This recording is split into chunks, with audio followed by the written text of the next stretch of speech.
Good morning और हर हर महादेव, जय शनि महाराज। तो लव यू ऑल, आप सबको दिल से प्रणाम, थैंक यू। आज एक बहुत प्यारा सॉन्ग हमारा भाई, छोटा भाई टुनटुन, बहुत अच्छा राइटर, बहुत अच्छा इंसान, अनंता म्यूजिक से बहुत प्यारा सॉन्ग आज रिलीज हुआ है। चूड़ी हरियर का, चूड़ी हरियर की। तो लव यू ऑल, आप लोग ऐसे ही प्यार और आशीर्वाद देते रहिए। और कल मैं लाइव आऊँगा, कुछ बातें करनी है आप लोगों से और प्यारी बातें करनी है कि आप लोग जो प्यार देते हैं, आशीर्वाद देते हैं, उस बातों पे बात करना है। कुछ लोगों को बताना भी है क्योंकि बर्दाश्त बहुत कम हो रहा है। अब जितना दिन किया था मैं कर ही रहा था कि कुछ हो ना, कुछ बातें ना हो। और भैया से भी मैं यही कहूँगा कि भैया आप अपने साथ रहने वाले लोगों को थोड़ा सा समझाइए, न तो हम खुलब तो खुल जाइले। हम तो तारा लोग सब जना के पता है, हम खुलब तो खुल जाए, तो हमारा के खोलल मत। आ के का हो, के का ना हो, के कैसन हो, के कौन लकीर खींचेला, के का कैले बा, हम काल बतियाब, अभी बरा ना बतियाब। जा तनी शूटिंग पर, तो तू लो या तो तू सुधर जाए ना, तो हम बिगड़ब ना, तो तू लो जान तेरा पूरा पूरा स्थिति बिगड़ जाला। तो हम भैया से, अपने बड़े भैया से रिक्वेस्ट करेंगे कि वो आपके साथ रहने वाले 24 घंटे लोग हैं, उनको प्लीज़ आप थोड़ा सा कह दीजिए। क्योंकि मैं अपने लोगों को बोल दिया हूँ कि यार कोई भी बात मत करो, गाने की बातें करो, अच्छी चीज़ों की बातें करो, चर्चा करो तो भोजपुरी भाषा के बेहतर के लिए चर्चा हो, हम सब भाइयों को बड़ा करने का चर्चा हो, किसी को नीचे दिखाने के लिए चर्चा ना हो। अतर लोग को कुछ होता तो खेसारिये से कंपेयर होता है। तो तू सुधर ना, तो हम बिगड़ब न बाबू, तो हम बिगड़िए जाइले। तो हमारा के खोदल मत ना, तो हम खोदब न तो पूरा स्थिति खोदा जाला, तू लोग तो जानता रह। तो प्लीज अच्छी बातें है भैया मेरे गाए, और प्यारा सॉन्ग है वो, हम सबसे अपील करेंगे। बट ये आखिरी थोड़ी है, इसके आगे भी हम सबको करना है। और मेरी शुभकामना है भाई के साथ कि भैया और बेहतर करिए। और तार लोग कंपेयर करते रहते, हर चीज़ में कंपेयर करा, डांसों में करा, वीडियो में करा, एक्टिंगों में करा, कॉमेडियों में करा, गायकियों में करा, हर चीज़ में करा, समाज से लेके परिवार से लेके हर चीज़ में कंपेयर करा लो। खाली एगो बेमतलब कि तू लो लकीर खींचे वाला जब बात करता रह।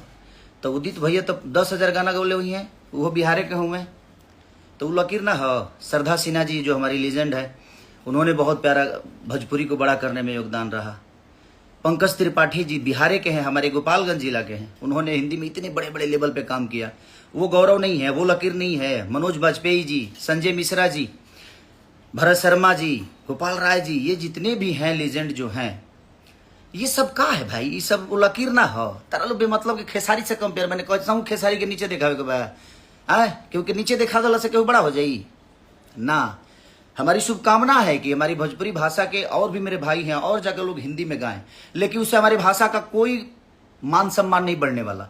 हमारा उन्नति हो सकता है, हम आगे बढ़ सकते हैं, हमारा भाषा नहीं। हमारी भोजपुरी भाषा अगर हिंदी फिल्मों में यूज होती है तो हमारा भाषा बड़ा हो रहा है। बट यार मत करो यार सब, न तब हम लइकन के बोल दी, खोल दी सबके, हम खोल दे तो खुल जाए सब कुछ। तब प्लीज हमारे के शांत रहे दस मर्दे, गाना बजाना के बात कल जाए। भोजपुरी आज एगो गाना रिलीज भइल बा, आ कौन व्यू कहाँ से कैसे जाला वो अब हमसे छुपल बा कि तारा से छुपल बा। जिन जना बोला तारे जो हई हो गई हो गई, तो तारा से छुपल बा। तनी शिवलिंग पर क्रिया खा के कहिए लो जो ओरिजिनल का बा, सही का बा, गलत का बा है।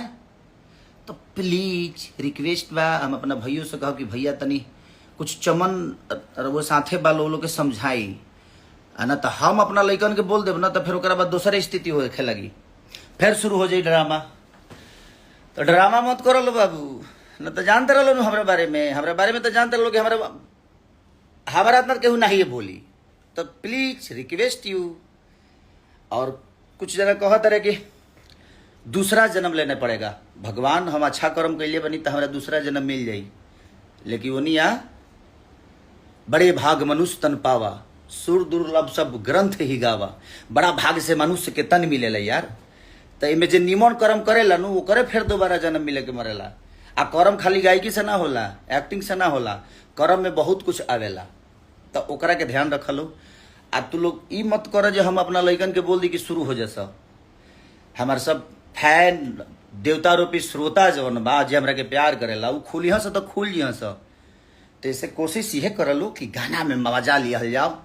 अच्छी बातें है, हमारे भोजपुरी के कलाकार बड़े बड़े जगह पे जाकर और हिंदी को प्रमोट करें, यो हम ना चाहे, भोजपुरी को प्रमोट करें। हम ये चाहेंगे कि हमारा भाषा बड़ा हो, हम भाषा के लिए काम करते हैं। तो बस लकीर वाला बात फिर से मत कहल कर लो, मजा लो, हमू मजा लेता नहीं, हमको अच्छा लगता और सब लोग एंजॉय करें। और आज अनंता म्यूजिक से एगो गाना रिलीज भइल बा, तो ओकरा पर विशेष ध्यान दिलावर है।